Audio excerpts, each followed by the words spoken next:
now. As it is, to start up, it's been a challenge regarding the customers, the vendors, the marketing, and then actually the financing bit of it as well. So as it is right now, we're just at the beginning of it. You're just at the beginning? Yes, we've just been there right now 2 years now, 2.5 years now. This is our third year coming up. Yeah, in digital marketing, yes. Right, and what are the lessons that you've learned so far within the 2 years that you've been in existence? The lessons are quite a lot of them actually. Just to mention some of them is for the perception of people out there thinking of what is digital marketing. For some of them who do understand, it's very useful. For them who don't understand mostly, you have to go and talk to them individually, one by one. And for a person like me right now, it took about 6 months to go into shops or to some other people, to even make them understand that the world is changing to kind of a mobile business, and they should embrace it as it is, because it's an advantage for all of us.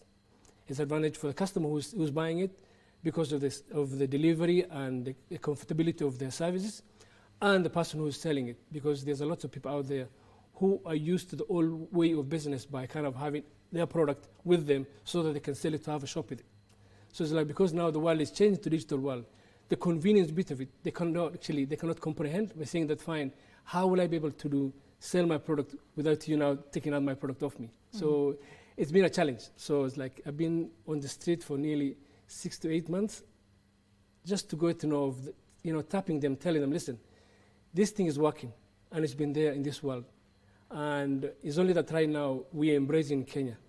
And there are some competitors out there being known to it.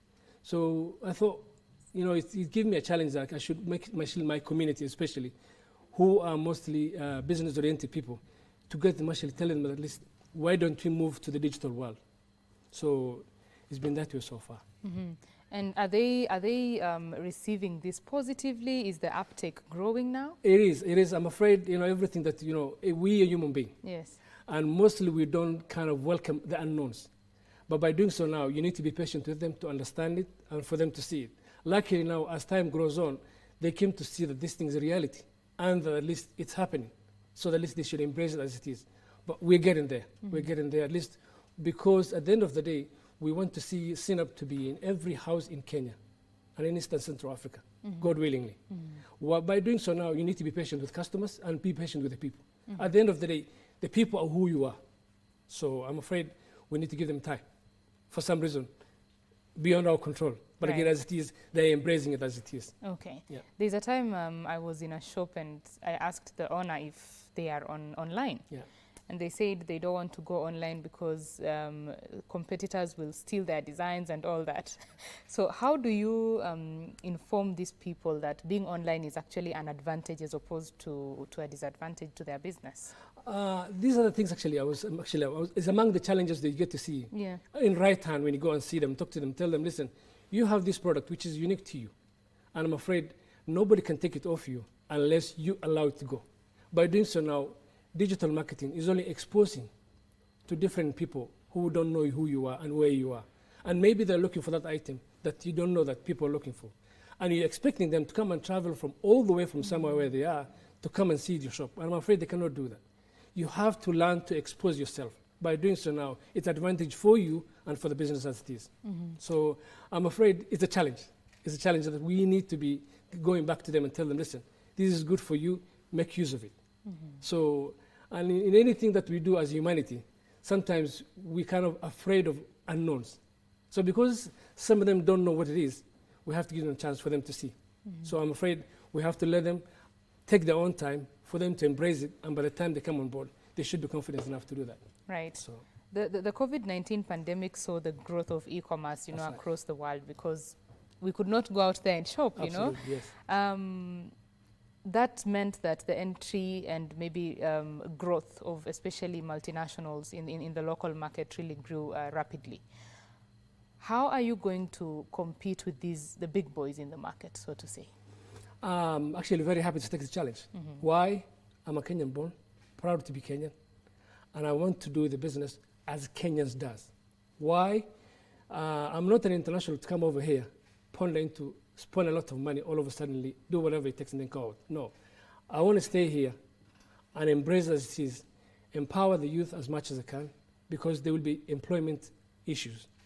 And there's a lot of actually things that which kind of, there's a lot of machine learning people who are looking for this, embracing technology.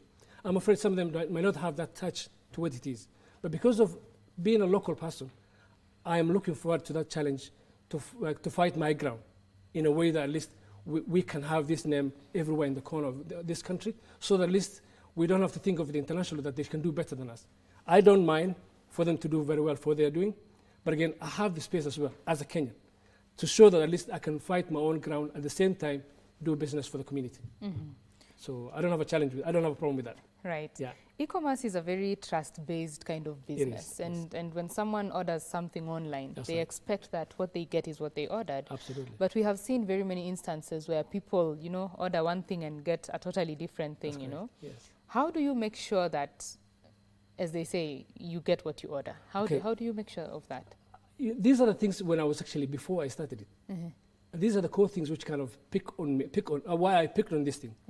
Basically, I had the same challenges, and I get to see, even myself when I ordered, I had the same challenges.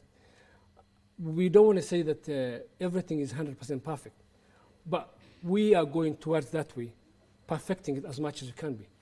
For one, I want to make sure that's to be the core thing of this business. Trust, at the same time delivery on what it is that is. Because these are the summer conditions which I'm going to be putting, and I've already put into the vendors who are providing these services to the community. By doing so now, I'm trying to bridge that put it together, so at least the customer should be confidently understand that what they are buying for is what they're getting. Yes. How about, of course, this is the logistics industry, things happen. Absolutely. How is the return policy when someone orders something, maybe they didn't get what they wanted? How is the return policy? It is one of the conditions that at least there is about 14 days waiver that at least somebody can deliver back their product. And even though we're still negotiating with most of our vendors, for them at least to give us a bit of a leeway, so at least the customer can be considered and can be kind of considered better in a way that at least whenever they return back, they should not have that hassle to think about, am I getting back my stuff or not? In this way now, we're trying to put that surety to the people at the same time to our vendors and saying that, listen, if this product is faulty, you should be able to look after it as much as you can. Because after all, it's within the law. Right. Yeah. I mentioned the logistics bit of the industry. It thrives on logistics. Absolutely, yes. Currently, there are very many supply chain issues across the world. I mean, the Red Sea and the shipping lines being diverted across the continent. Is this affecting business? In everything that happens in this world nowadays, it's intertwined. Yes. So it's like it's facing each other. But again, we're human beings. We're here to solve problems, not to stick with the issues. Now, obviously, there's issues, yes. Obviously, there's kind of limitation to some things sometimes. But again, we don't want to sit down as business people saying that, oh, there's a problem there, we cannot solve issues. But again, as it is right now, we're there for the challenge. And as much as we want to kind of fulfill the promise of our customers, we will do whatever it takes. Yeah. You'll do whatever it takes. That's right. The warehousing bit of it, how do you handle it? Are you the ones who have the warehousing, or is it the suppliers who deliver these products? Are you just a conduit? How does it work? Basically, it used to be before that you should have a big warehouse, and there's a lot of expenses to it. Now, with this digital marketing, it's way better than it is right now. Because as long as the customer orders for it, the vendor knows what's been ordered for it, what kind of brand, what kind of model, what it is. We do the delivery, the rest of it. So we actually right now negotiating with a big company now, giving us space to use as a warehouse. But for now, we do digitally, that we don't need to keep it as it is, because the larger the items comes along, the more space we're going to be needed. But for now, we kind of transact and say, fine, this customer's ordered for this, could you be able to deliver as quick as you can? And we do the rest of it. Yeah. Kenya is looking to move to more manufacturing, more consumption of locally made goods. That's right. Is that something that the e-commerce industry can help the country achieve? I mean, what is the place of the e-commerce industry in ensuring that we buy local? I am actually looking forward to that. Why? Because at the end of the day, the manufacturer is manufacturing for the customer. And I'm trying to bring that side of the cake. At the end of the day, we work together. Because what it is, he's manufacturing for the purposes, for him to go and display to someone so that they can buy it. And I can do that for him as well. So in most cases, we're all winning together.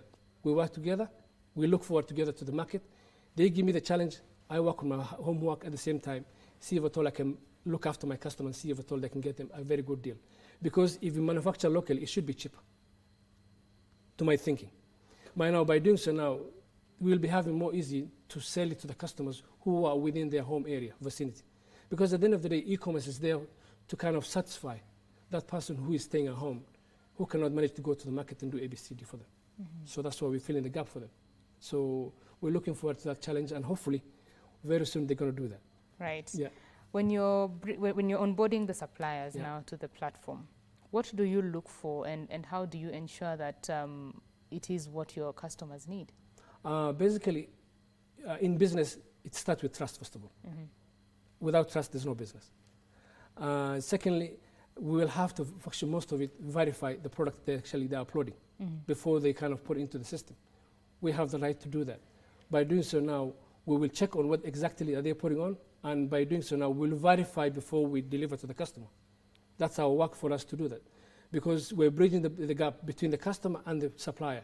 By doing so now, we need to do our work diligently by getting to know what exactly are we providing to the customer this asked for. So we will be looking to that security at the same time, make sure that the customer who is uploading this product, we get to see that these things are the right things that he's displaying, and they're the right things to be actually provided to the customer. Without that, I'm afraid we cannot work with such vendors. They have to be trustworthy. Secondly, they have to provide what they actually, we have to verify them of all the things that they're doing. All right. Yeah. So there are instances where a supplier can be blacklisted? Yeah. I'm afraid so. Yeah, it has to, because at the end of the day, no one is perfect. We'll try to give them a chance for them to rectify their mistakes. If they don't do so, I'm afraid I have to have a customer to look after, which I don't want to damage. And that's our reputation for all of us. Right. Yeah. Trust at the end of the Absolutely, day is very 100%, important. 100%. How about now for the customer side? Can a customer be blacklisted? It depends. It depends on the situation where they're going to be. Okay. If they don't want to pay for the product, how will I be able to come and work with them? As much as I look after the customer, I have two customers to look after, who is my vendor at the same time, my buyer. So in this situation now, I have to do whatever extra mile to take care of both of them, because they're all delicate to me and they're all important to me. By doing so now, if the person is not ready to pay the money, at the same time he's not there to be delivered. The address, say like he said, you have to deliver to this address, and he's not there. Who is he to blame? No one. So in this situation, we'll give him a chance for them to come and pick it up from where we normally secure some points, wherever it is. If he comes out there and delivers his ID to prove who he is, we're sorted. If it's not, I'm afraid we have to cancel the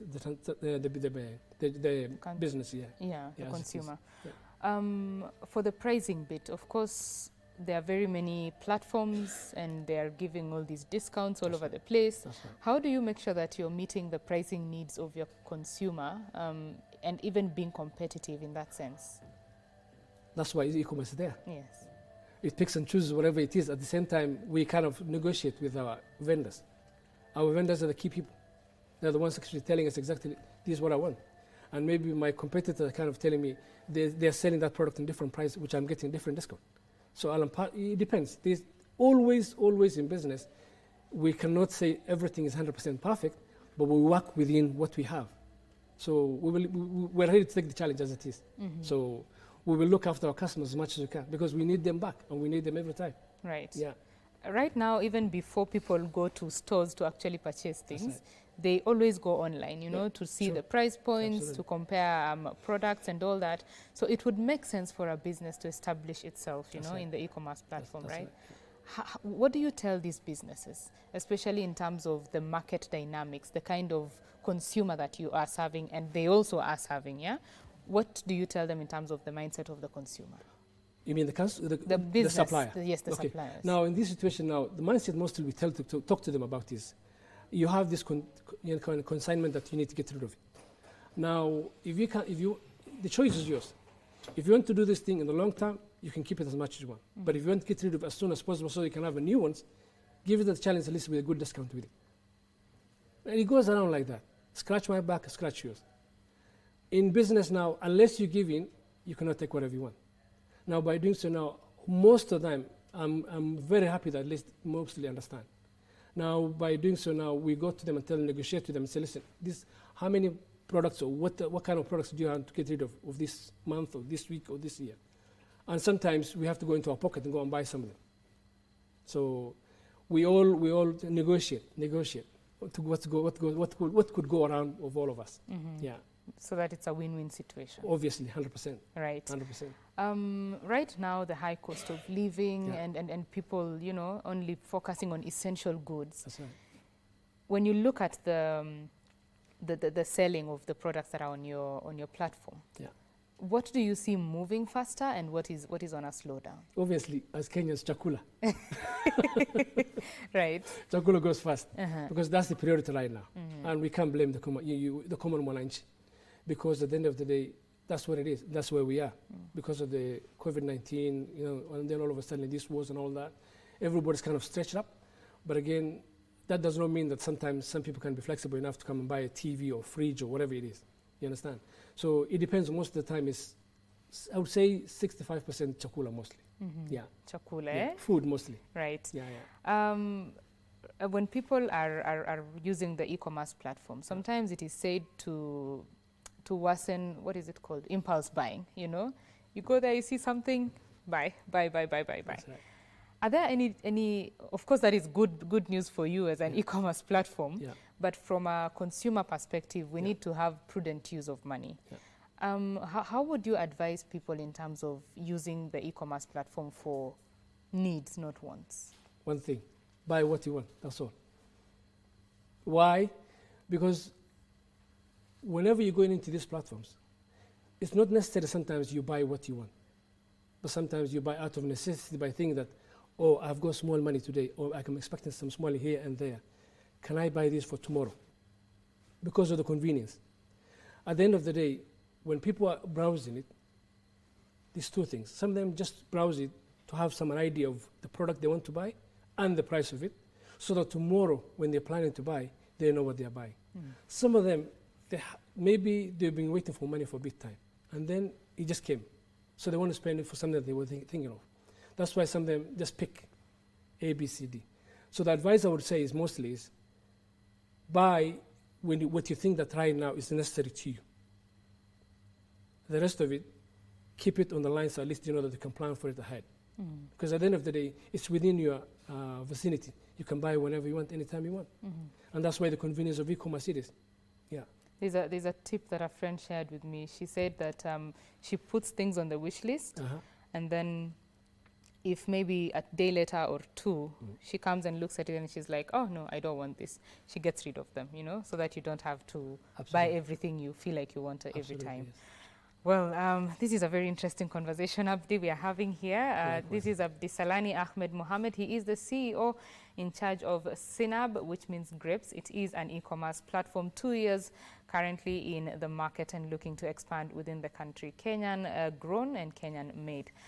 This is BizCheck. We want to take a quick break. When we come back, this conversation continues. Do stay with us.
With nearly 90% of electricity generated in the country coming from renewable sources by the end of 2022, the case for battery storage is strong.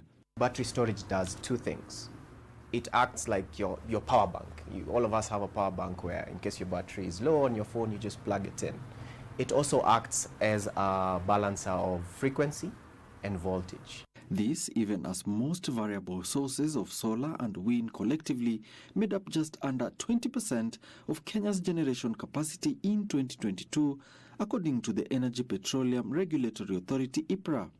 This means that with more solar and wind capacity on the way, the country needs even more storage to manage that huge flow of energy. Yes, especially now with the challenges we've had around the cost of power.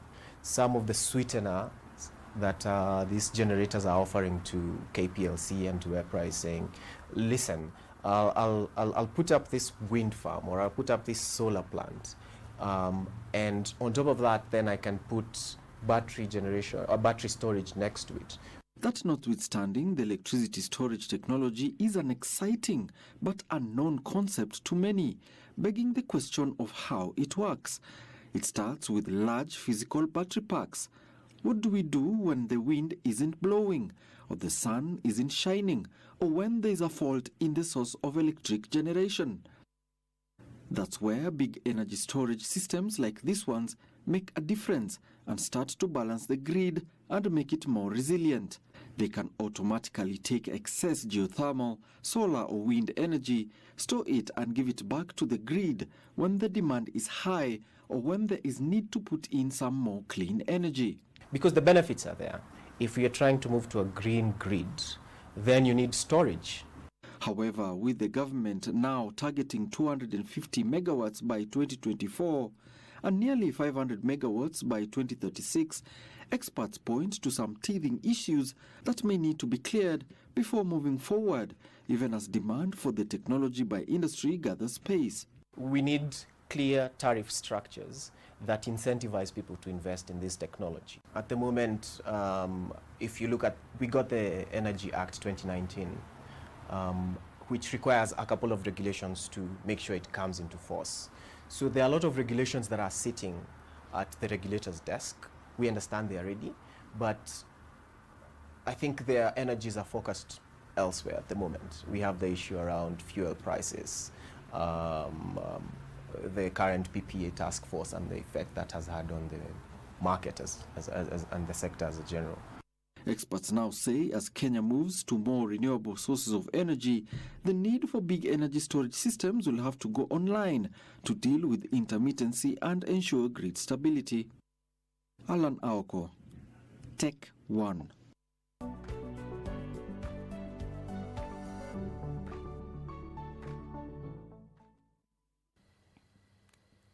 That is Tech One by One, Alan Aoko. It comes to you every Thursday at 9 p.m. Be sure to catch more on the Tech Bits. Now, this is BizCheck. We want to continue with our conversation here on matters e-commerce in Kenya with Abdisalan Ahmed Mohamed, who is the CEO in charge of Sinab, which is an e-commerce platform.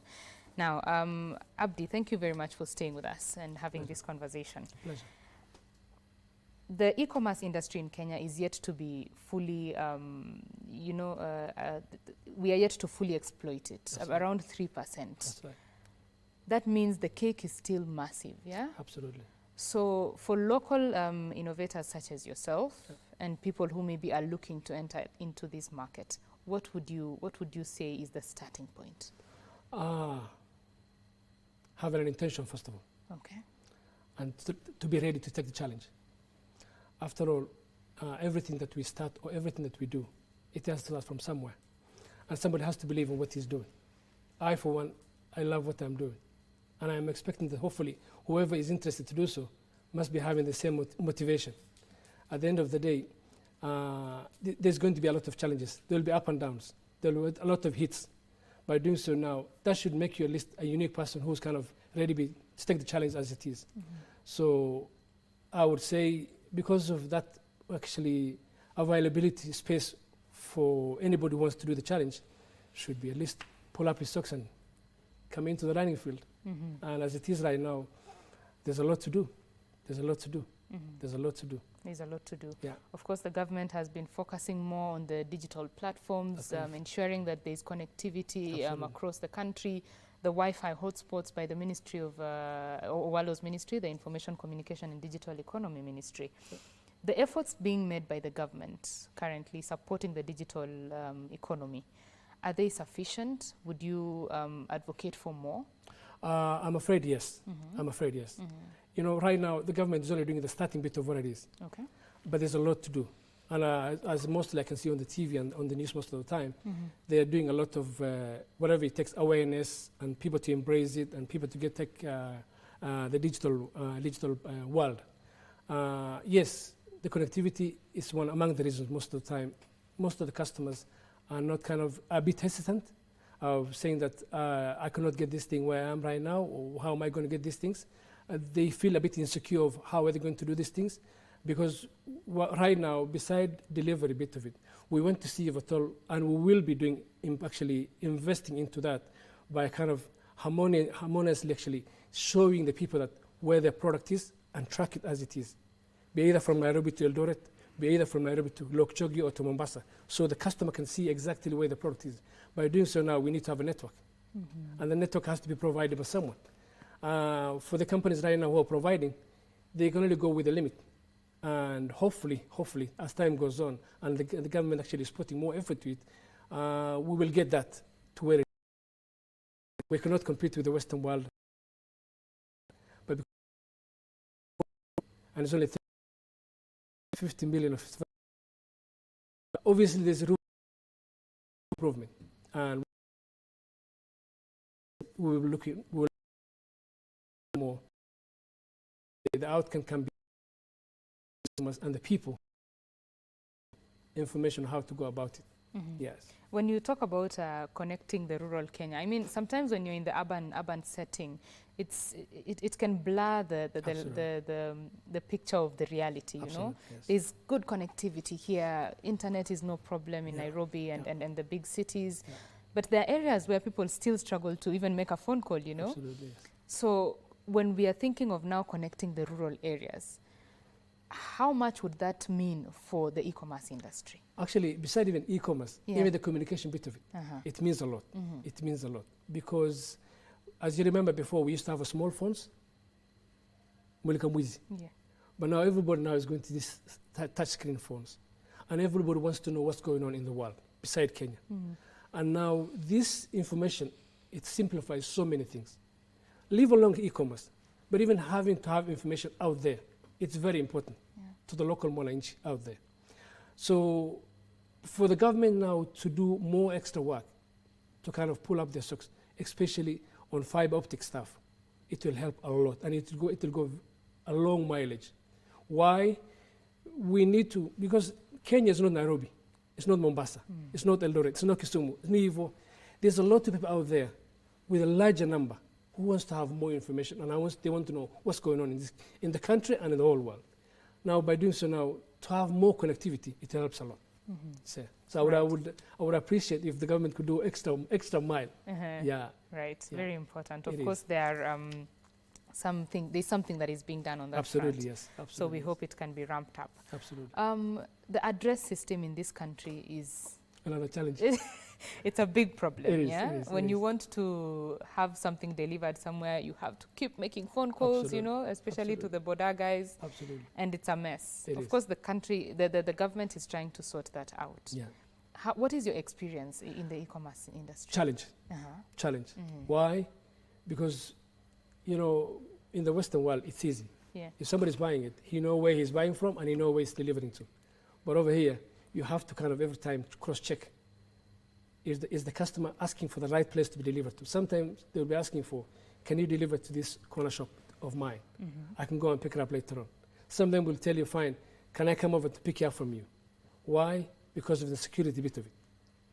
At the end of the day, we need that addresses to be sorted as quick as possible. It will be very helpful in the long term. It will be helpful even to have an information regarding the customers himself. So as it is right now, there's a challenge to it, but we have to work and learn and live with it. Right. So that at least we can embrace it later on tomorrow. If things changes, it changes for the better. Yeah. Very important pointers there. We want to now take the viewer to a press briefing by the CS in charge of environment, climate change and forestry, that is Soipan Tuya, who is speaking at the brief for local and international media on the United Nations Environment Assembly that is happening. That is the 6th edition. Let's listen into what Tuya has to say. Carbon markets framework. Last week we just finished a public participation meeting and we are at the tail end of finalizing our regulations to back our Climate Change Act. We are reviewing our Environmental Management and Coordination Act. We have just set up the designated national authority, putting in place structures for the carbon markets registries. We are working on our Forest Management and Coordination Act, again, to ensure that we capitalize on our nature-based solutions to the climate crisis action that we need to see. We are accelerating the transformation of our linear waste management system into a circular economy, and among a raft of activities that we are working on is to set up demonstration material recovery facilities across the country in order to make this big leap from linear waste management to circularity. As a result, we will hold a side event during the UNEA 6 around circularity. Again, it is a moment for us as a country to focus, as we host UNEA 6, on how sharp and focused our own environmental challenges, which have been highlighted by my sister here. Kenya has borne the brunt of the effects of the droughts, the cyclic floods, and a number of climate crises that we really have to tighten up our belts and step up in making sure that our bottom-up economic transformation agenda is making specific responses to the need for us to tackle head-on the climate and environmental crisis that we face.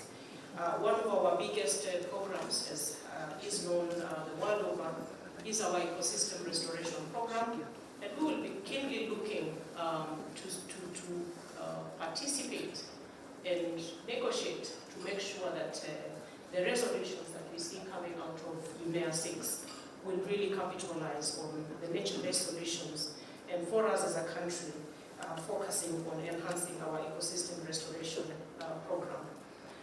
Which it is important also to note that our president, being the host president of UNEA 6, happening right in our country, will also, as the head of state and government's coordinator for the region, the African region on climate change, he will be present at the UNEA 6.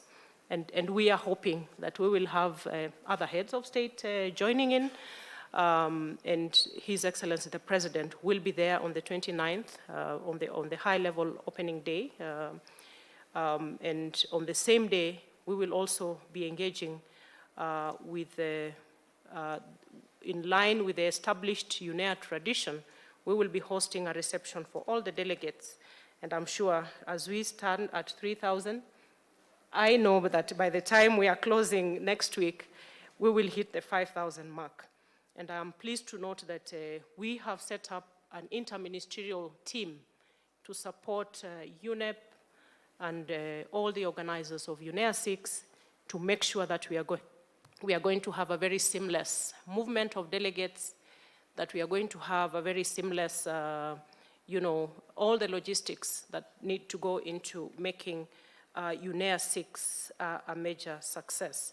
During the entire duration of UNEA 6, there will be a showcase of Kenya's rich cultural heritage, climate action potential, and touristic offering to visiting delegates at the venue. And we thank UNEP for facilitating the setting up of a Kenya House at the venue. I guess that comes with being the privileged host of UNEA 6. UNEA 6 will, without doubt, be an intense week of many related activities, including bilateral meetings and hundreds of side events. I encourage media to keenly follow the conversations and report the outcomes of this meeting. As the host country, we look forward to the outcomes, and I said to very sharp resolutions, and I will be actively participating with colleague ministers, and I'm happy that we have 70 confirmed, and I'm sure we will have more to make sure that we pull together to enhance the solutions that are badly needed to respond to the triple planetary crisis of climate change, biodiversity loss, and pollution. With those few remarks, I will stop there and looking forward to more engagements. Thank you. Thank you very much, Honorable Tuya. And now to our final speaker, Ms. Ohalek, who will give us a quick rundown of what to expect at the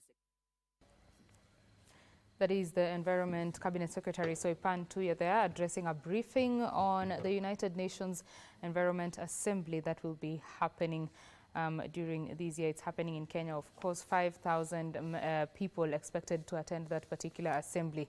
She says that the 3,000 mark has been crossed in terms of registration. They are hoping by the end of the week or so, we will hit the 5,000 mark. Of course, our reporters are on the beat. They will be bringing you details of that in our subsequent bulletins. In studio, we want to continue with the conversation on matters e-commerce, and it is with Abdisalan Ahmed Mohammed, who is the CEO in charge of an e-commerce platform called Sinab. Now, Abdi, before we took that particular link, we were talking about the challenges of the address system in the country and how that is impacting the e-commerce sector. What exactly will it take for Kenya to achieve a functioning address system?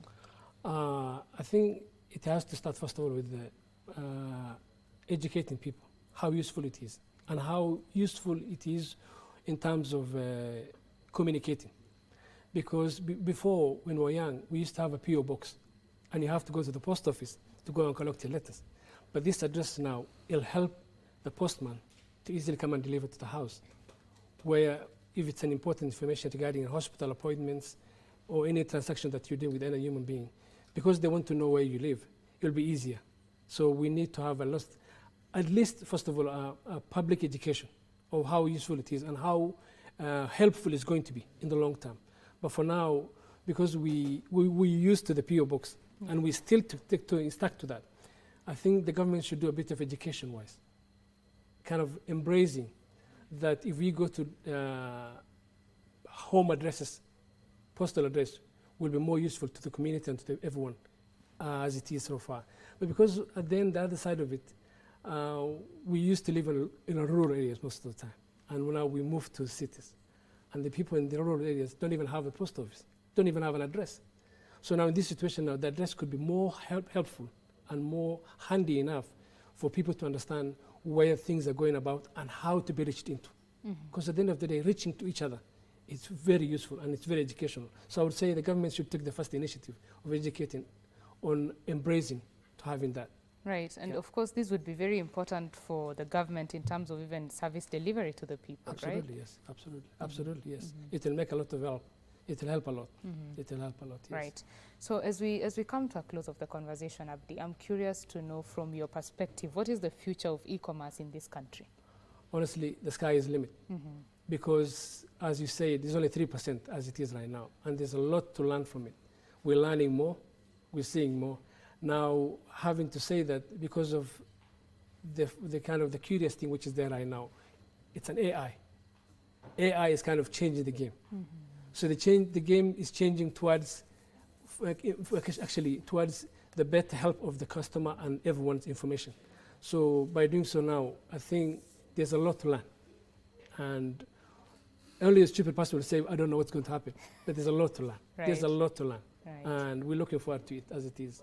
Right. Yeah. The future is bright. Absolutely. The future is bright for all of us. For all of us. Thank you very much, Abdi, for sharing your thoughts with us and your journey, and all the best with Sinab. It's been a pleasure. Thank you very much for hosting me this morning. And actually, all I can say is I'm very grateful for what you did. Awesome. And hopefully, our customers get to know that at least we're doing business so far. Awesome. Thank you very much. That is Abdisalan Ahmed Mohammed, the CEO in charge of CNAB, talking about matters e-commerce, the challenges that they have faced within the 2 years that they have been in business, and that the future is indeed bright. The cake is massive. It is yet to be eaten even halfway, just 3%. So the e-commerce industry in Kenya is growing, and let's see how CNAB goes. Well, that is the first interview this morning on BizCheck. When we come back, we'll be talking about matters financial and investment planning. What do you need to know before you invest? How do you even save for investment? All that is coming up after this short break. Do stay with KBC Channel 1.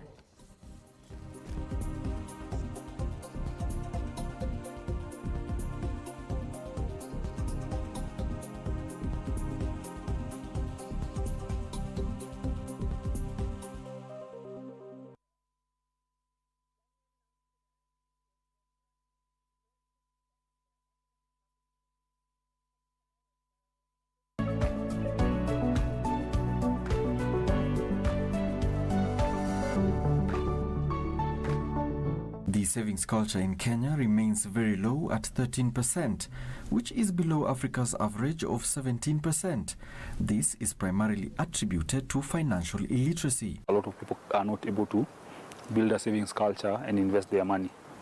The other bit that we found out was most people understand the value of savings, but there's a gap between the intention and the action. So tell us, for a platform like yours in this digital space, a fintech, how can the government come in to, in legislation, in policy, how can they come in to help regulate, or what can they do to further help the platform grow in this sort of space?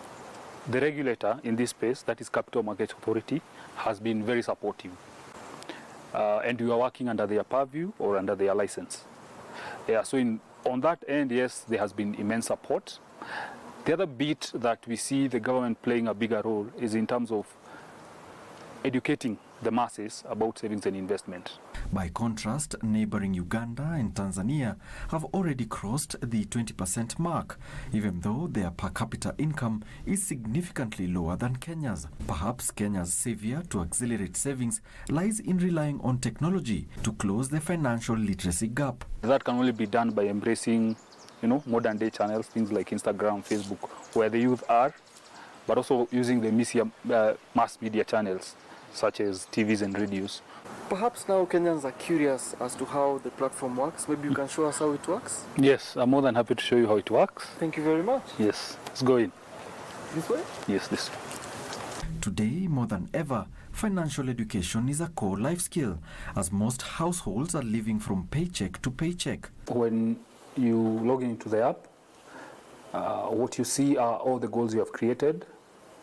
And if you haven't created any goal, you can come to new goal and see any goal you can create. Creators of applications like Chums say innovation effectively improves the ability to understand and apply different financial skills effectively, including personal financial management. Most people call them chamas, but for us we are seeing it bigger than groups, because you can save with your spouse, two friends going for a vacation. And the whole idea behind that is we have also seen culturally, people save more when they save as groups.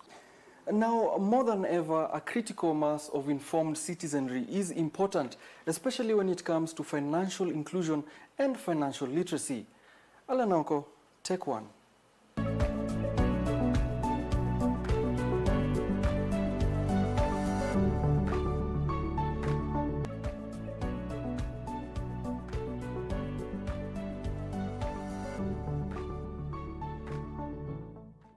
Hello and welcome. Today we're at the City of Champions here in Eldoret, Uasin County. We will not showcase athletics. We will showcase the most inspiring stories from the tech side in agri-tech. Take a look. Official government statistics obtained from the 2019 Kenya National Population Census indicates that the age of the average farmer in Kenya is 60 years. It is these statistics that led innovators to wonder how they could not only rope in young Kenyans into farming, but also contribute positively to Kenya's agriculture sector. While doing this, stumbled upon a niche of farmers, especially young farmers like ourselves, that have no interest or have no time to be at the farm level. So they're engaged, they're busy, they're career people and so forth. So our job is to be now their representative at the farm level. Meet Stephen Mwongela, the managing director at PlusFarm, a homegrown digital farm management platform in Kenya. He says platforms like his began from the constant call for support by farmers at a personal level, which by chance has carved out a unique niche. How then does the technology work to attract new and current farmers? A farmer can be able to keep the records of everything from land propagation all the way to the market and extract profit and loss accounts, as well as extract activity report. So you can be able to tell all the agrochemicals that you applied, and obviously this will lead to the conversation about traceability and a farmer being able to tell, okay, am I doing business or am I doing something else that's not clear? Headquartered in Eldoret Town, Uasin Gishu County, the PlusFarm's platform is aided by a consistent barrage of real-time data recorded by extension and field officers on the ground, busy monitoring systems as they visit farms in Kenya's food-growing regions.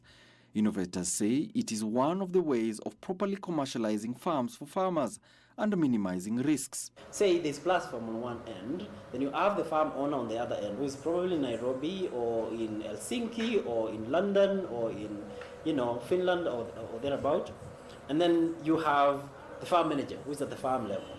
So all these people need to be in the same circle of information flow. The app allows us to be able to allow this without necessarily lifting our phones and calling each other. It's not as agriculture as usual. We see it as an investment. So for any youth, okay, so if they have some money, they have some land, they want to invest in it. Agriculture is key to Kenya's economy, contributing 33% of the gross domestic product and another 27% of GDP indirectly through linkages with other sectors. This indicating the vital role of technology in energizing the sector. To that end, innovators have a clarion call to stakeholders. Farmers need to view their farms as enterprises, even register them. Okay, and let professionals run these farms for them, and then there are more links that come. A call to all the young people in this country to find ways in how they can participate in agriculture. And they do not necessarily need to go to the farm and farm, because whether you're a doctor, a teacher, or whatever you are, you can invest in agriculture through companies like ourselves, and then we will promote those projects you have, those investments you have at home, whether it's at home or other places. And we can create a country that produces sufficiently for itself and for exports. The Kenyan agricultural sector is said to employ more than 40% of the total population and more than 70% of Kenya's rural people, thanks to digital farming. You therefore have no excuse to remain at home or at the office saying that you cannot go and tend to your farm, because young technopreneurs are proving to you that technology has come to save you the hustle and bustle of the farm. Alan Auko, Tech One.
tunapaswa kama Waislamu tufahamu kuwa kile ambacho tunakitekeleza tutakipata mbele yetu, kiwe ni bora ama kiwe ni kiovu. Allah subhanahu wa ta'ala atakuwa ni mwenye kutulipa kiasi ambacho tutakuwa tunatekeleza. Nitamwabudu nani baada yangu? Ana raha, anawauliza watoto wake ili apate fahamu yeye nikiondoka watafanya kitu gani, watamwabudu nani?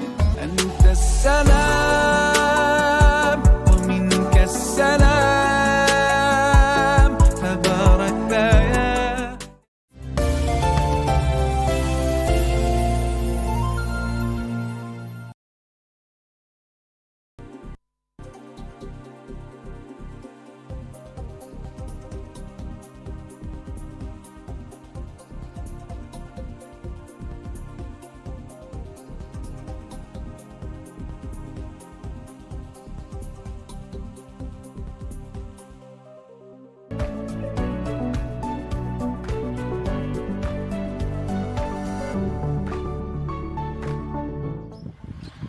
Under a radiantly scorching sun and clear skies punctuated only by distant wisps of clouds, we find Anne Watkins tending to her farm.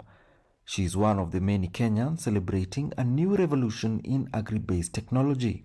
This is a new technology which saves on so much, and with the climate change, and especially with the solar production, I think with the solar it's free. We have to maximize to save again on climate change, and basically to save on costs, especially in those arid and semi-arid areas. The agri-voltaic system has thus far been used successfully in the United States and Germany, but Kenya and Africa are only just experiencing the project for the very first time.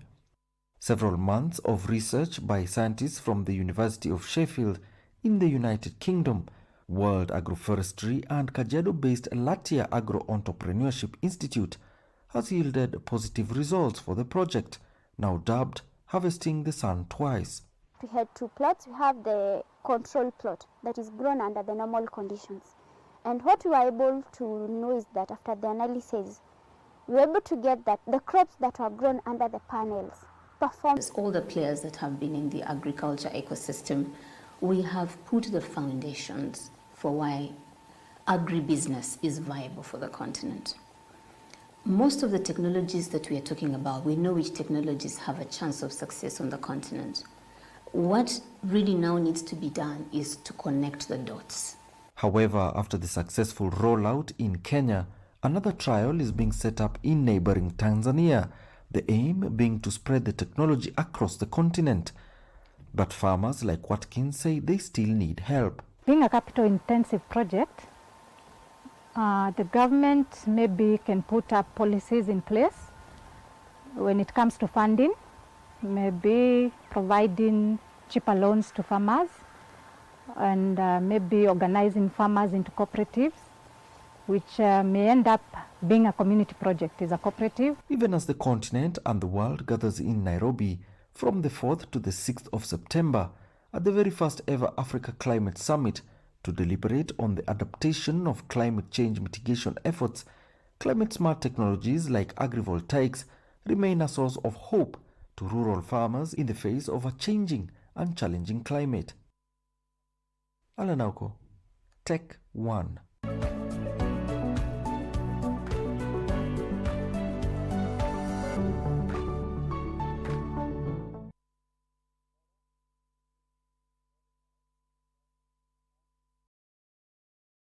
Thank you for staying with second hour of BizCheck. My name is Betty Kiptum, and in this hour, Anne Wangeshi is my colleague on the sign language interpretation.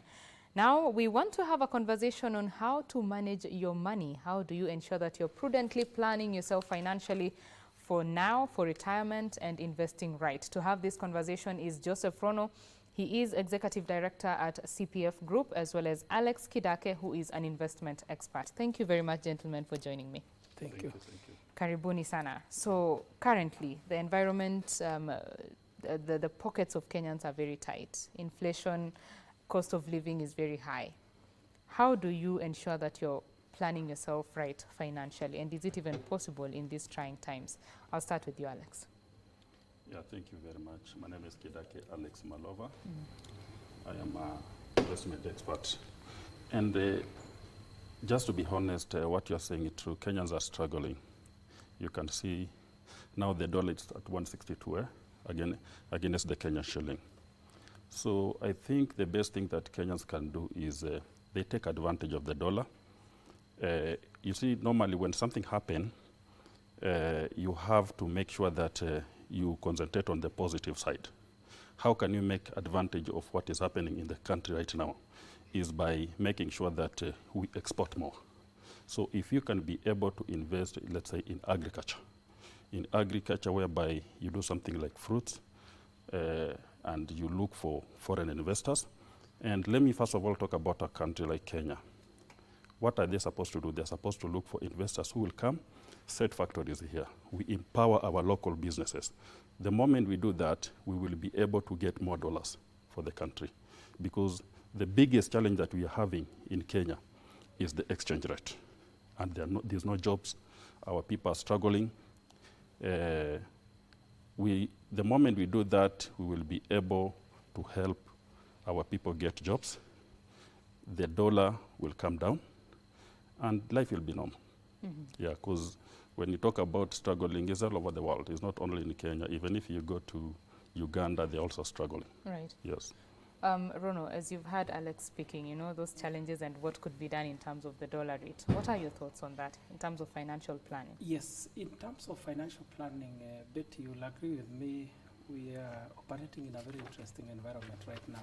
Mm-hmm. The interest rates have significantly gone very high. And I can tell you, this is a beautiful time for guys who have liquidity, in the sense that they're able to tap into very juicy government securities. For example, the treasury bill rate is significantly very high right now. You look at the IFB bonds which have been issued recently by government, very high interest rates. So indeed, in as much as the operating environment is quite difficult, but for the people who have liquidity, there are a lot of investment opportunities right now, and not just on the government security side. If you walk into a bank right now, you can easily get a deposit retailing at a rate of 17%. We haven't seen this one for quite a long time in our market. So in as much as the economic environment is quite difficult, it portends a lot of opportunities for other people. And just for purpose of financial planning, indeed, as you mentioned earlier, there's a lot competing for a wallet for Kenyans nowadays. The cost of living has gone significantly high. But of course, Kenyans need to find their own ingenious ways of cutting down on costs so that investment then becomes a factor of saving. The question is, how much are you able to leave behind for investments once you incur expenditure? That is the most important bit of it.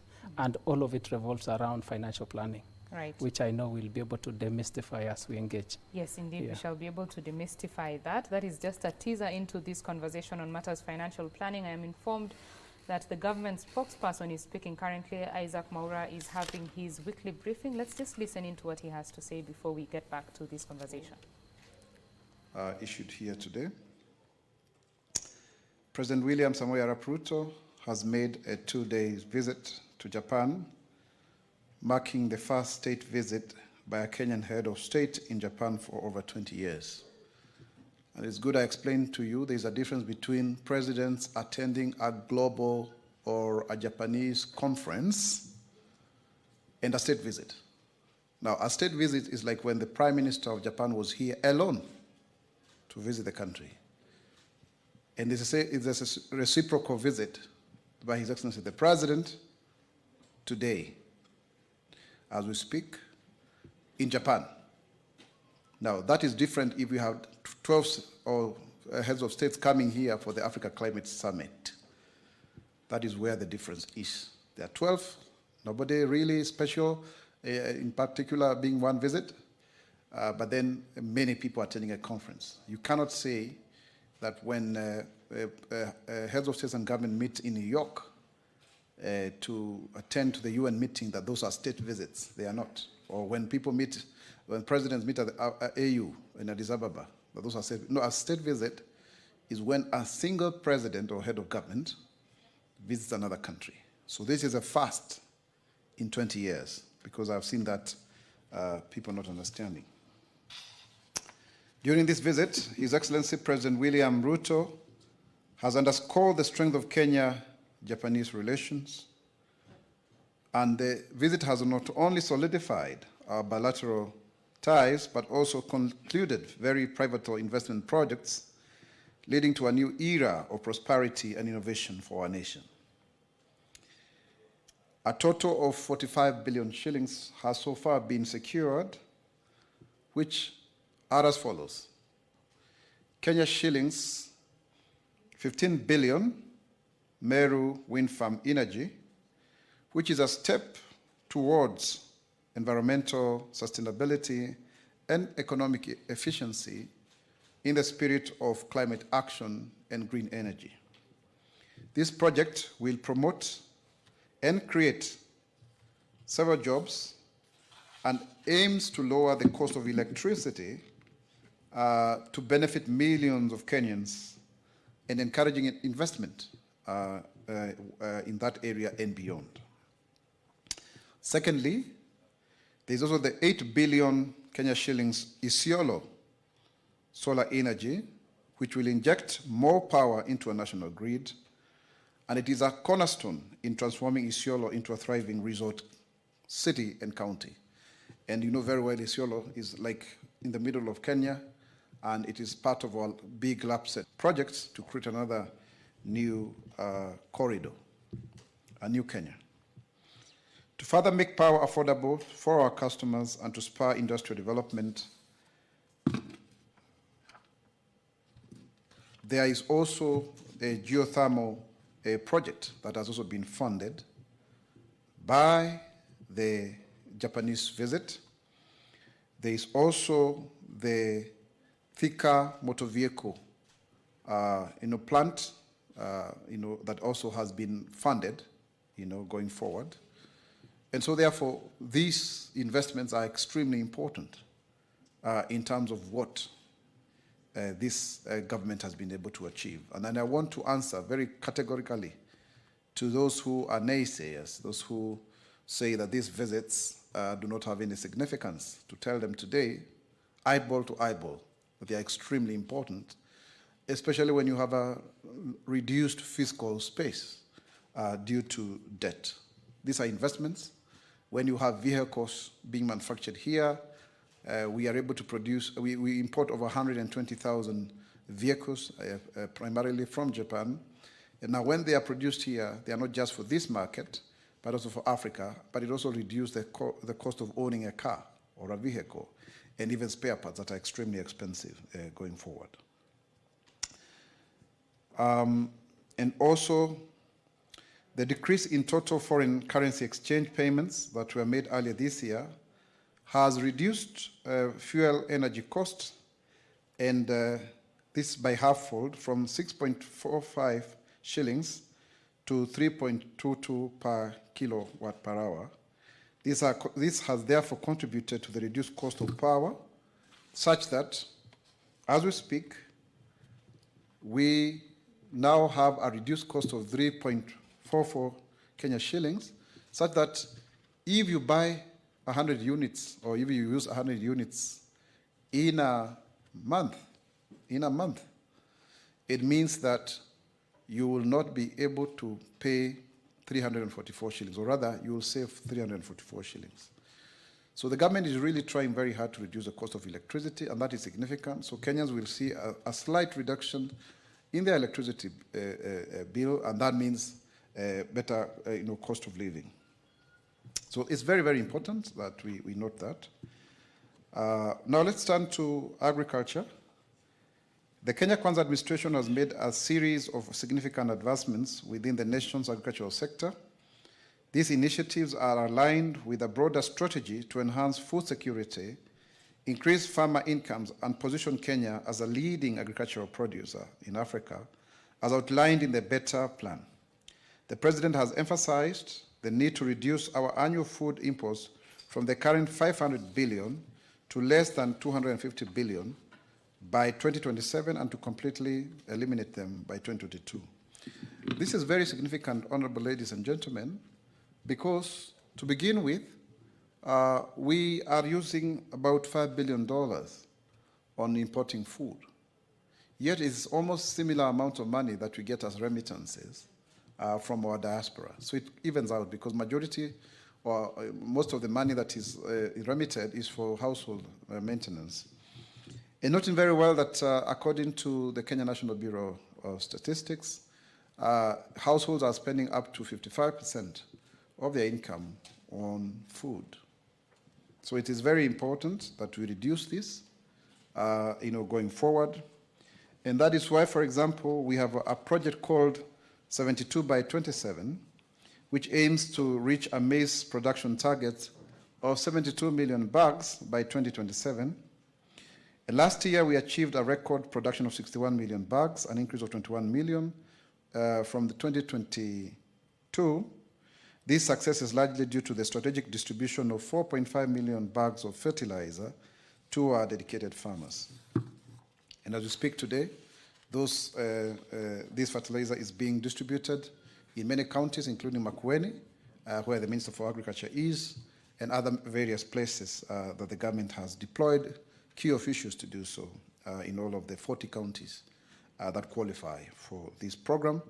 And eventually, we anticipate to distribute 12.5 million bags, 7.5 million in the long range, and the 5 million in the short range within this fiscal year.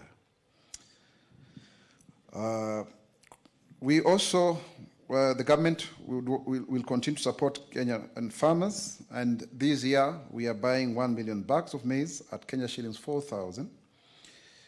And you can see already even the millers are buying it at 4,500 because we've raised the bar to ensure that the farmers benefit from their sweat. And this is extremely important. This initiative is actually designed to provide fair and beneficial compensation to our farmers so that we can reward their hard work and dedication. To enhance the efficiency and effectiveness of our agricultural practice, the government will also deploy agricultural advisory officers across 1,450 wards in the country. These are new jobs to those who are graduating from universities, so that these officers will offer expert advice, information, equipping our farmers to maximize productivity and output in the grassroots. Recognizing the need for easy access to agricultural supplies, the government is establishing a food store in each of the 1,450 wards, so that then you have produce being able to be stored properly, rather than we have post-harvest losses. It is extremely important that we note that. And also it will ensure that farmers have convenient access to fertilizers and other essential farming implements at the grassroots levels. A total of 6,436,078 farmers have been registered in the Kenya Integrated Agriculture Management Information System, KIAMIS, to access subsidized fertilizers through a transparent e-voucher system. So far, 2,296,638 maize and sunflower vouchers have been released in 23 counties, with distribution facilitated by...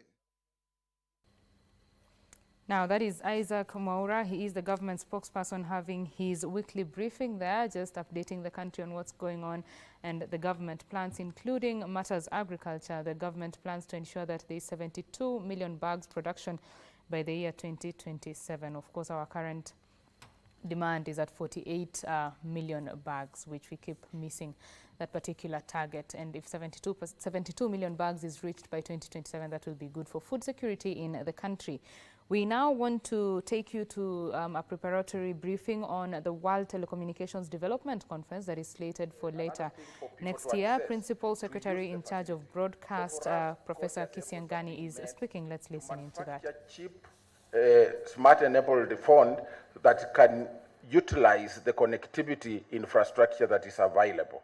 And I urge the rest of Africa to think seriously about this, that we do not think about connectivity while forgetting the digital devices that people will use to access the internet.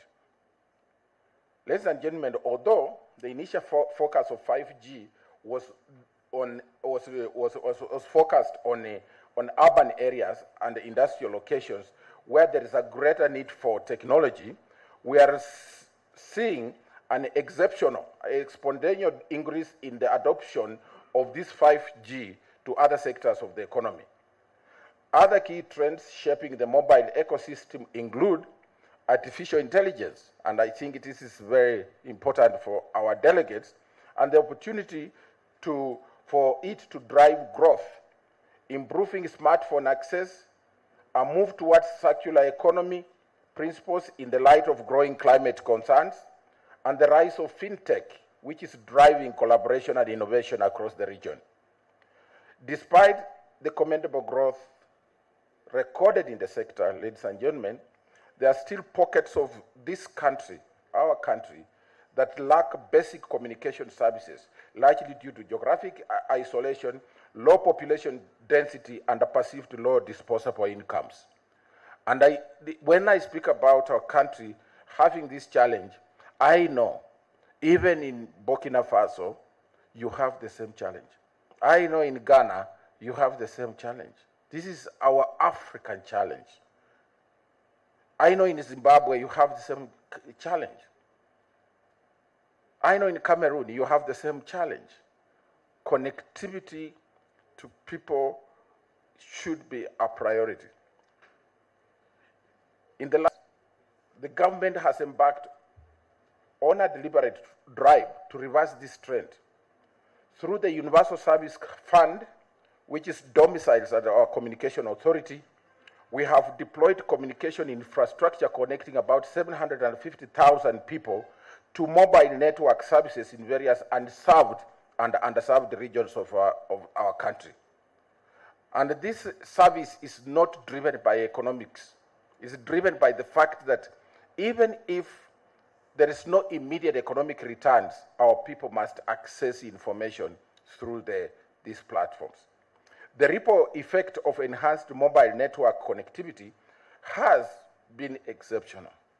Beyond connecting hitherto alienated people with the world around them, the Universal Access projects have enhanced digital financial inclusion. If you have been here, you have heard about the M-Pesa system.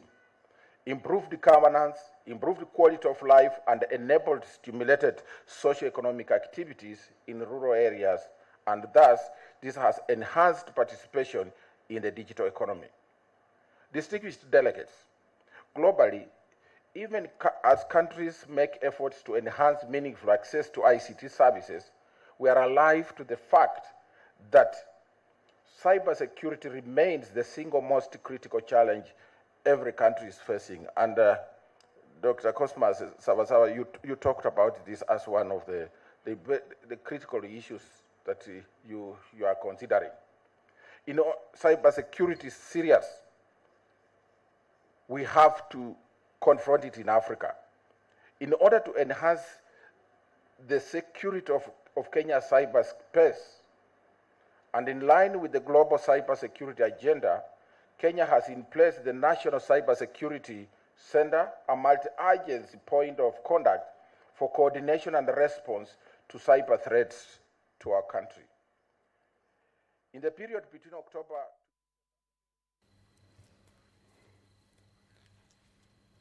That is Professor Edward Kisiangani, who is the Principal Secretary in charge of Broadcasting and Telecommunications there, speaking at the preparatory meeting ahead of the World Telecommunications Development Conference that is slated for later next year. Of course, that particular conference will be tackling a number of issues, including enhancing connectivity across the African continent, as well as dealing with cybersecurity challenges. Our reporter Mukami Nduta is on that bit. She will be updating you in later bulletins. We get back to studio and continue with our conversation on matters financial planning and investment. And in studio with me is Alex Kidake, who is an investment expert, as well as Joseph Rono, who who is the Executive Director at CPF Group. Thank you very much, gentlemen, for staying with me. So we had just touched a bit about financial planning and how tough the environment is right now. So for a person who maybe makes very menial earnings, is there a future to them in terms of even saving? How do you start that journey? I'll start with you, Rono. Yeah, thank you, Betty. We normally say that investment is a factor of how much you save, not how much you earn. I'll tell you something about the high-income earners, and they normally say more earnings, more problems. You'll find that you'll get people who really earn not so much income, but because of the discipline of saving and putting aside resources, they are then able to do investments, which when you look at the scale, you really struggle to tie up to what they are earning. So the secret about investment is actually on saving, not how much you earn. Yeah, so there is every opportunity available for even the low-income earners for them to make a difference in their lives. I think what is more important is the discipline to keep putting aside what you are earning. In fact, they normally say that it's normally said that saving is not what is left behind after spending. It is what you put aside before you spend. So the first, in prudent financial planning, the first step is normally to save first, and then from there you spend the balance. That is the only way you can then achieve your financial freedom. Right. Yeah. Alex, your thoughts on that? Yeah, I agree with him, but you see, I want us to be realistic. I'm also a businessman. And one thing that I want to tell you about Kenya, our country, is that Kenyans are very hardworking people. And if you give Kenyans everything, let's say if you create an environment whereby this person can be able to work and make money, Kenyans don't need the government. Because the only thing that the government need to do, it has to create an environment whereby we can be able to do our business. I want to give you an example. I'm someone who has never been employed before. The way I do my business, the system that I use is I've learned a lot from Arabs. You know, Arabs, what they have the street knowledge. If you combine these books and street, definitely you can make a very good business person. So what I want to tell Kenyans is that, number one, you have to diversify. You have to make sure that you invest into so many businesses.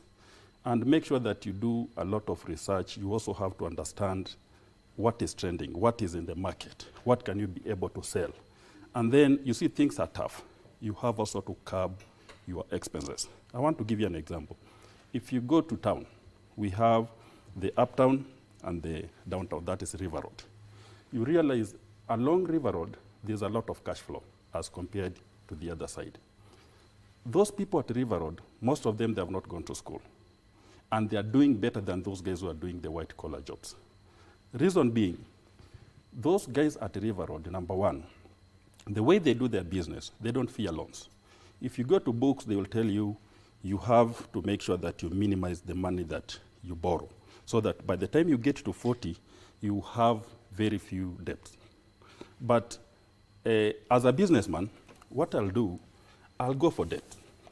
Because the moment you go for debt, the moment you borrow money, you will work extra hard to be able to pay back that money. That will push you to wake up every morning so that you can make sure that you pay back that money. The way I operate, I want to give you an example of myself. If I have my own money, what I'll do, I will not invest my money into business. I'll make sure that I invest in something that can give me a passive income.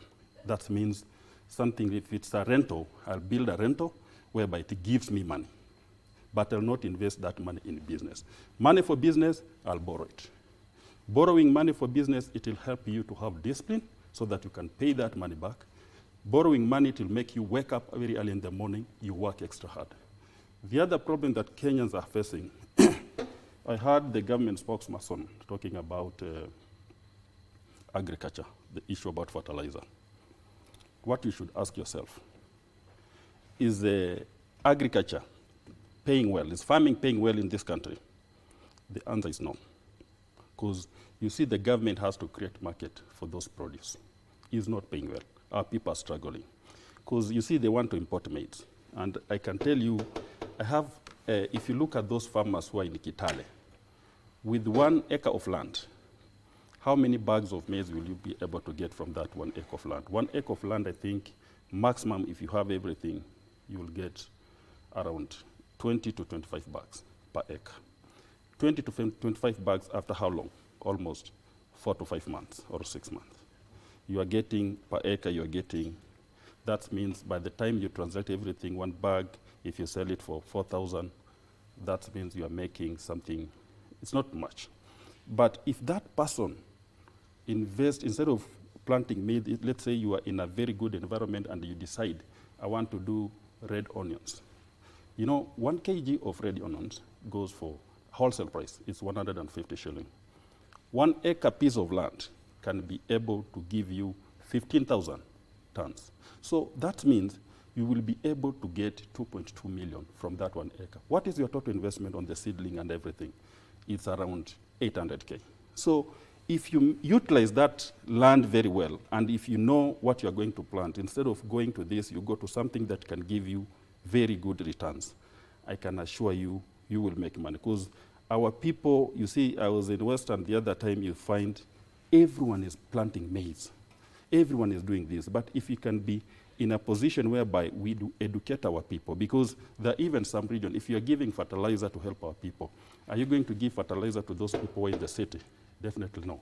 Okay, you're expecting those people in a village to plant.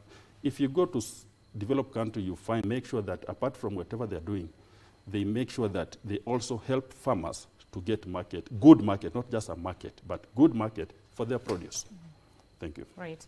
Bruno, I'm sure you've listened to Alex there and you have some thoughts to share on what he said. Yes.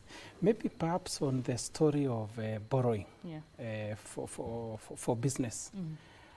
I think I'll have not necessarily a different opinion, but I'll want to say that the key thing about borrowing is the capacity to repay. In fact, as he mentioned, most people fear debt sometimes. But the most important thing is whatever you're borrowing that money for, the most important thing is that you need to look at the cash flow movement of your business and whether you are able at the end of the month to keep repaying that particular loan facility. But it's touched on a topical issue, which of course I also have a lot of interest in, which is in agriculture. And perhaps one of the reasons why the economy may not be very vibrant is because of underinvestment in agriculture for so many years in this country. And if you turn the clock backwards, I mean, I try to look at our fathers when they were doing farming those days. Farming used to be a very profitable venture. But the question is, what changed? Of course, there are a number of things to do with climate change and all that. The rains are no longer as heavy as it used to be those days. But of course, there has also been technological advancement in terms of better farming practices. But the biggest killer for most farming activities is actually the market. And I can tell you perhaps one of the agricultural activities where things are working a bit, I'll say perhaps is on tea farming. And the reason why tea farming seems to be working is majorly because of the effect of an institution like KTDA. So one of the things which maybe government could consider is to roll out the model of KTDA on all the farming activities, whether it's maize or any other farming activity, so that the benefit then goes to the farmer. And allow me to also pick another model which is working so well. Let's look at the concept of, the Githunguri dairies. All of us know about Githunguri dairies. They make the fresher milk. If you look at the model of Githunguri dairies, that particular dairy processor is owned by farmers. So what is the concept? The farmers are encouraged to produce their milk. The market is guaranteed because there is an off-taker, which is a company owned by the same farmer. So in terms of the arrangement between the dairy processor and the farmer is then assured of good price and guaranteed on offtake, including when there is glut in milk supply. The farmer is guaranteed about that continuous supply of that milk. And then over and above that, remember that company is owned by the farmer. What do they do at the end of the year? They'll declare bonus, and that means more pay to the farmer. So when you look at the ROI, if you walk into a small town in this country called Githunguri, you can see a lot of vibrancy. The number of banks in that small town are quite a huge number. When you look at most of the shops, they are very vibrant. When you look at the shops running animal feeds, very vibrant. It's because everybody has money in the pocket. So if you look at where did perhaps maybe the country go wrong, for example, maize farming. I mean, anytime you see a glut in maize supply, you see farmers are really crying because of the issue of the market. If you look at how things used to work many years ago, what National Cereals and Produce Board used to do, for example, I'll talk about what they used to do in our village. During the harvesting season, NCPB used to come and set up a base at the local town center, which means that farmer doesn't need to incur a lot of transportation cost to the maize depot. It then becomes the responsibility of NCPB to come and evacuate the maize during the harvest season. So that means then the farmer incurs minimal costs. Unlike nowadays where, for example, I come from Nakuru, maybe where the closest NCPB is perhaps 30 or 40 kilometers away. You have to incur transport. Maybe perhaps when you get to the depot, you are being told the moisture content is a bit high. So if we could reverse the clock a bit and try to put a bit of an efficiency on supply chain, especially for farmers, that is where a problem is. And the moment you give farmers certainty in terms of market, then the farmer will then move back into their farms and produce more. And when they produce more, that means more income for them. So farming is very profitable, but something which government needs to look at very much in depth is the issue of the supply chain, which I'm happy the current government is trying to do that. But of course, we know there is competition in terms of resources. They may not necessarily inject the much needed resource on an institution like NCPB as much as they used to do it many years ago. So as you mentioned, agriculture is very viable, but the biggest problem for farmers is the dynamics around the market. If that can be sorted, then agriculture has the potential, first of all, to employ so many Kenyans. So many Kenyans, I can assure you. Right. Yeah. So agriculture is a very viable investment. It is very viable. Agriculture is close to my heart, so we can talk about it for so long. But let's get back to the issue of debt management. I'd like to pick up on that a little bit more. Very many Kenyans are stuck in debt. You know, you're borrowing here to pay here, and it's a cycle. It's a very vicious cycle of debt.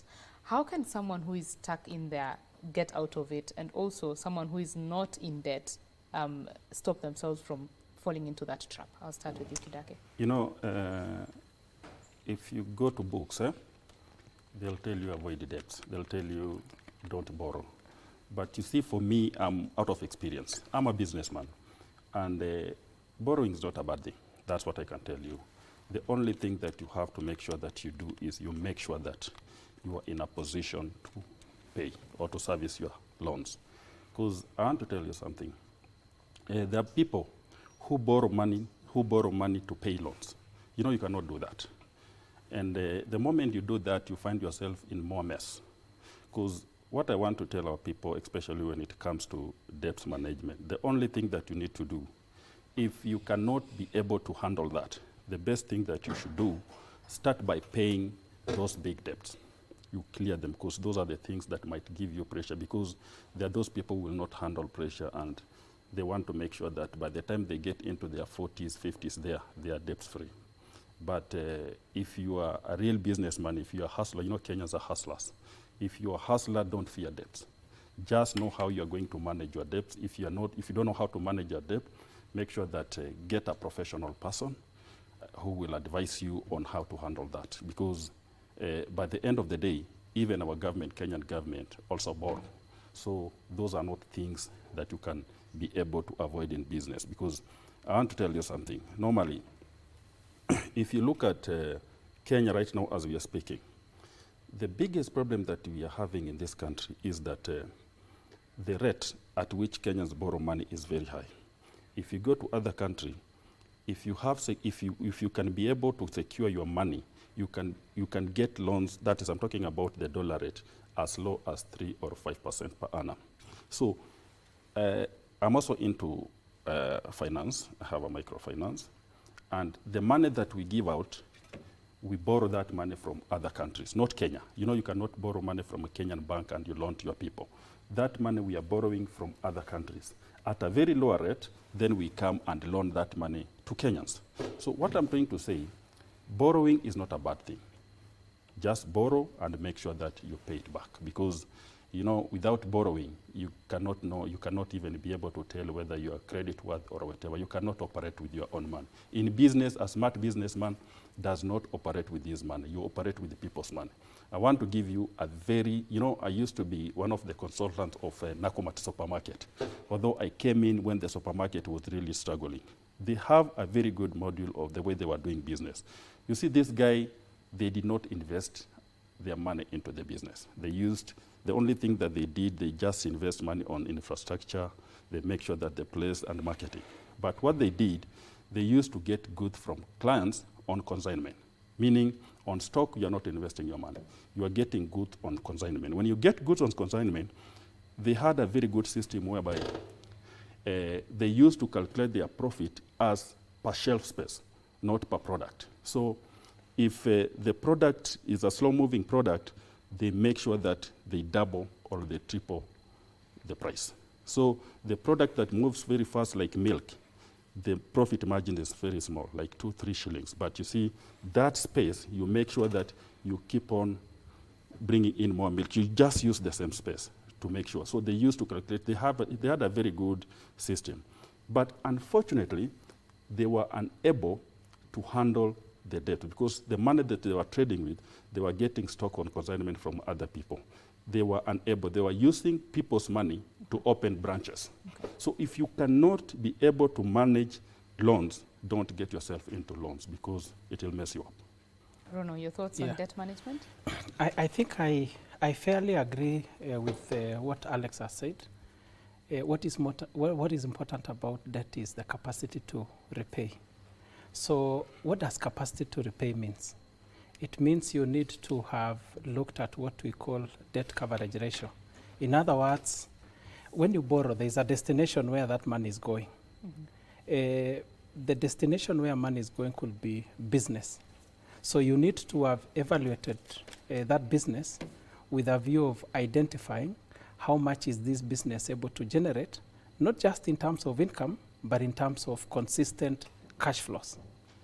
Because one of the things which, for example, the mistakes which people do, you borrow money, go into a project, and then the project hangs somewhere in the middle. For example, the real estate which he spoke about. Now you are then toiled in a situation where you have a good project which you have initiated, you haven't completed it, it is not generating income, and you have debt to repay. So which means by the time you are borrowing that money, you need to be very certain that it will be able to jumpstart, if it's a business, if it's real estate, you're able to complete that real estate up to the level of income generation through rent. And then you look at your projections in terms of rent, for example. If the destination of that money is on property, how much rental income are you going to earn out of it when it is complete? Is that rental income sufficient to repay the debt with which you have borrowed? But of course, I always tell people, you cannot borrow based on empty hands. And that is where the aspect of savings come in. You need to have built a level of discipline whereby you've been saving something on the side, so that if it's a project you are doing, for example, real estate, it is almost impossible for real estate to be financed by debt 100%. You got to blend a mix of debt and equity.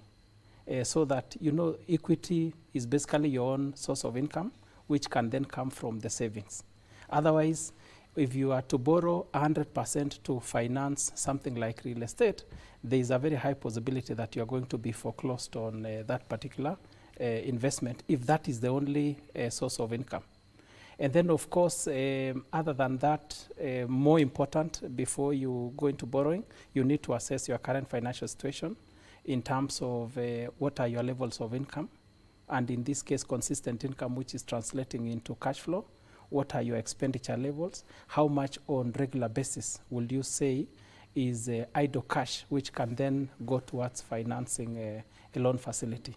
So it's very, very critical that before you borrow, first of all, you need to be very clear in your mind in terms of what you want to do. And then once you undertake, whether it's a business or a project, does it then translate into a cash generating investment so that it then comes and helps you to meet the regular payment for that loan facility. Okay. Yeah. Awesome. Yeah. But borrowing is important. Let me mention, for example, if you want to own a home, what are the chances that you will save your salary until you have enough money to go and buy a home? There is very minimal chance. Yeah. By the time, perhaps maybe I want to buy a home of 10 million.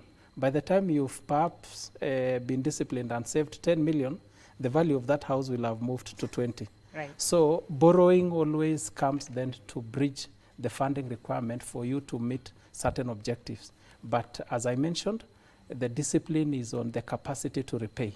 Yeah. Thank you very much. I think those are very important pointers, and I hope that you as the viewer are learning something in terms of debt management. We now want to take you to Mombasa, where the Managing Director in charge of the Kenya Ports Authority, that's William Ruto, he is facing the Public Investments Committee on Commercial Affairs and Energy to respond to audit queries in the agency's financial books of 2018-2019 and financial year 2020-2021. Let's listen into those proceedings.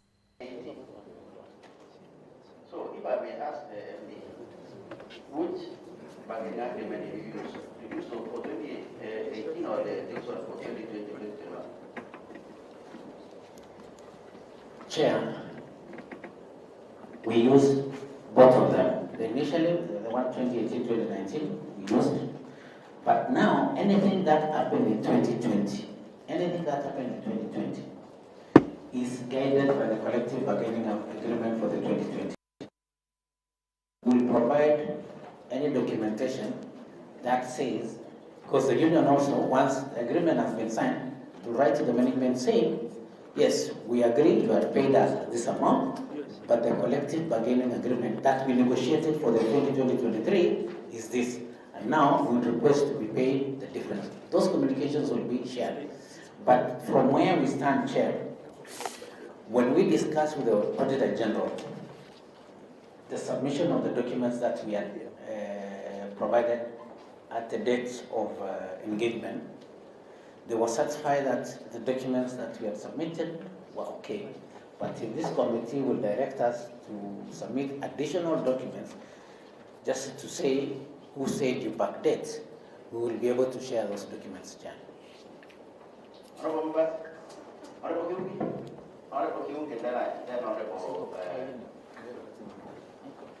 Okay. Thank you, Chair. Sorry, I came a bit late. I have not introduced myself. Those are proceedings by the Parliamentary Investments Committee. There, the Managing Director in charge of Kenya Ports Authority, William Ruto, Captain, is facing that particular committee and is answering to audit queries for the financial year 2018-2019 and 2020-2021. Our Mombasa team is on the ground and shall be filing a detailed report from those proceedings in our later bulletins. Now we get back to studio. We continue with our conversation on matters financial planning and investment. Alex Kidake, who is an investment expert, as well as Joseph Rono, Executive Director at CPF Group, are with me in studio. Now, gentlemen, we've talked about the debt management, what someone needs to do. So you have saved. Now you're deciding on where to put your money. What options are there in the market? I'll start with you, Alex. Let's talk about our country, Kenya. Yes, please. There are so many business opportunities in this country. And as you know, is the most important thing in life is to have liquid cash. So when you're talking about liquid cash, you must make sure that you invest in liquid assets. Really, there are so many people who make mistake. Me being one of them, I made that mistake like 10 years ago, whereby you find somebody going to the village, investing a lot of money in the village, building a very massive house, and the guy stays in the city. So one thing that I can advise our people is that whatever that you are doing, number one, make sure that you have insurance. When you have insurance, that one will guarantee you that this small problem that you might having, maybe when you fall sick, you will have something to take care of that. And the other thing is you have to know about the inflation in the country. You also have to understand, you have to be informed. And the moment you get informed about the inflation in the country and you get informed and whatever that is happening in the country, like right now, I can give you an example about if you want to invest in property. You also have, the first thing that you need to do, you have to understand about the construction of the new roads. Like the people who went to the Eastern Bypass and bought land there before they constructed that road, they bought that land at a very cheap price. As we are speaking right now, the price of the land has tripled. You know, the good thing about Kenya is that is a free market, is a willing buyer, willing seller, whereby the government does not regulate anything. If you go to a country like Dubai, you are told when you buy a property, you cannot make more than 11%. Another thing that I want also to tell Kenyans is that invest in yourself.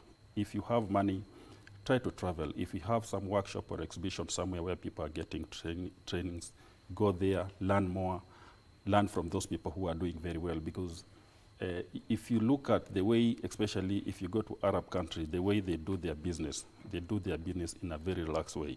There are things you will not be told in school. Like if I have an idea, the only thing that I need to do, I need to get an expert. I share with them the idea that I have, and that person will help me to develop a software that will make my business becomes easier to run. And if you go out there, you realize that here in Kenya, there are so many banks that are exploiting us. Loans here, money here is very expensive. Going out there, you'll get people who will help you with even come and invest in your company. So those are the things, because if you concentrate and you say that you want to run business by yourself, you don't want to share profit with anybody, that is where people fail. The best business, the business that does very well is the business where you get a partner. You know, the moment you bring in a partner, there's discipline also. Okay. That's why you see most people who are doing very well, you find they get partners, they work with partners where there are records, there's everything. So that one will give you discipline. Okay. That one will give you a lot of discipline, especially when you bring in a partner, or a partner can be an individual, a partner can be maybe a financial institute. So that one will help you to be able to manage and make more money because of the discipline. Okay. And when it comes to the investment, normally if you go to, I want to give you an example because I'd like to have Rono give us his thoughts on this, because we are running out of time. Sure. Yeah. Thank you. I think, Betty, you talked about a very fundamental issue. You've saved, so where do you invest, especially the current economic environment? And that is where perhaps we come in as a CPF. We do a lot of advisory in terms of where people can put their money at any given time. And I can tell you right now, there is no better place to put your resources than short-term instruments. And these are things to do with the bonds, treasury bills. The interest rates currently are very juicy indeed. And especially an environment where if you walk around in town, talk to the business people, they'll tell you many of them are really struggling. So right now you will rarely perhaps start a business and flourish fairly immediately. But if you park your funds right now on instruments like treasury bills, treasury bonds, you can even park it on short-term instruments, deposits with the banks, for example. Right now they are offering very interesting rates as high as 17% for a short-term deposit of around 3 months. This perhaps could even be time to even look at the stock market. I know many Kenyans normally run to the stock market when the securities are so overpriced. Okay. But this is the best time to even buy certain shares which are fundamentally undervalued. Look at shares like, for example, Safaricom, some of the tier 1 banks that we have. The current share price is significantly low. And this is the best time to accumulate some of those instruments, because when the tide changes, you can imagine how you can quickly multiply your investments. Right. So perhaps this is a space where Kenyans can play in at the moment. Awesome. Thank you very much. Gentlemen, I'll have to take those as your closing remarks. We are out of time. Joseph Rono, CPF Group Executive Director, as well as Alex Kidake, who is an investment expert. We have been talking about matters financial planning and investments. That is where we close BizCheck this morning. Kurunzi Mashinani is coming up. My name is Betty Kiptum, and Wangeshi is my colleague on the sign language interpretation. Bye-bye.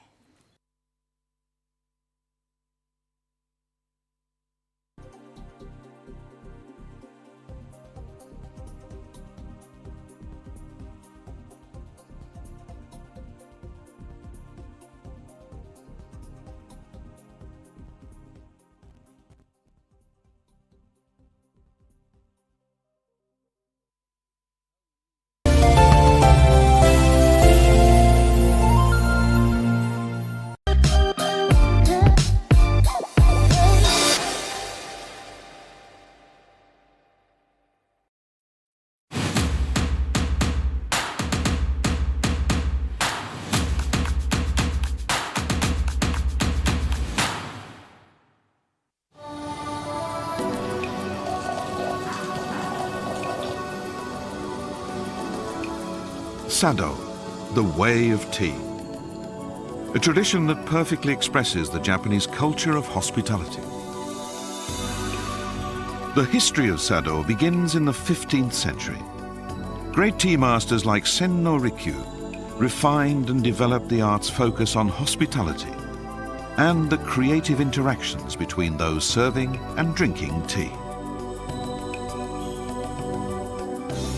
Over the centuries, different schools and traditions of tea arose. Today, over 1.3 million regularly practice this art. In Sado, every action is performed in a specific way, although details differ between schools.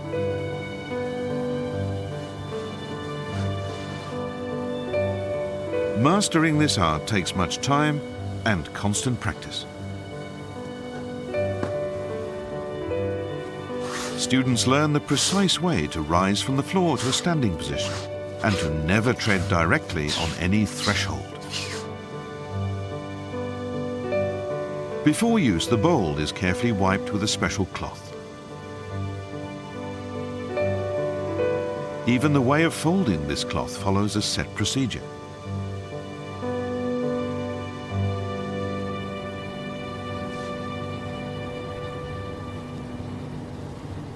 The tea used is matcha, powdered green tea leaves.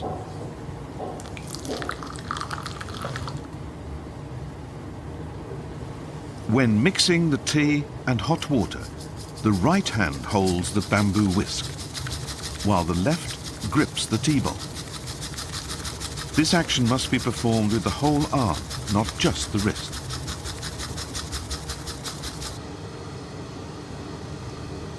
To serve the tea, the host first rotates the bowl so its front side faces the guest.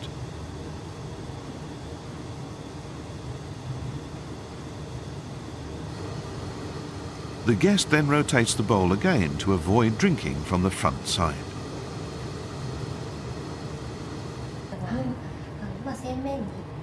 Precise rules govern everything from how to hold the implements to where to place each item.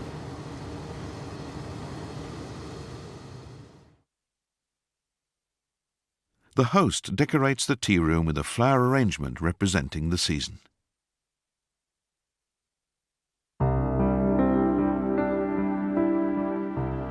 Only dedicated, repeated practice brings understanding of the way of tea.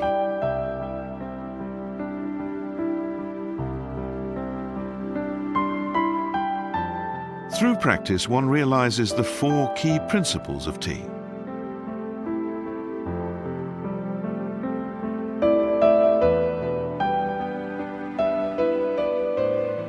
Harmony in the tea room.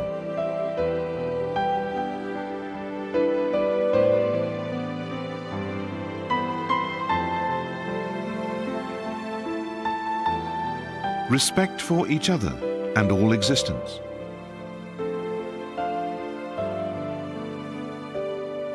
The way of tea isn't something you can do by yourself. It's all about interacting with other people. The important thing is to create a space where we can be open